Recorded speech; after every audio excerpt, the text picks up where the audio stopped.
tragedi sepak bola di Kanjuruhan, Malang, Jawa Timur.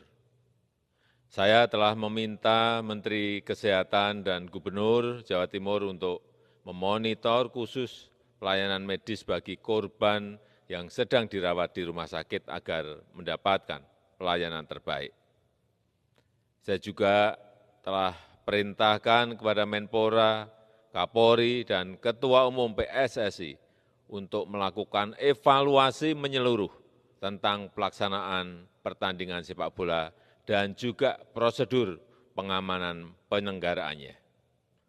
Khusus kepada Kapolri, saya minta melakukan investigasi dan mengusut tuntas kasus ini. Untuk itu, saya juga memerintahkan PSSI untuk menghentikan sementara Liga 1 sampai evaluasi dan perbaikan proses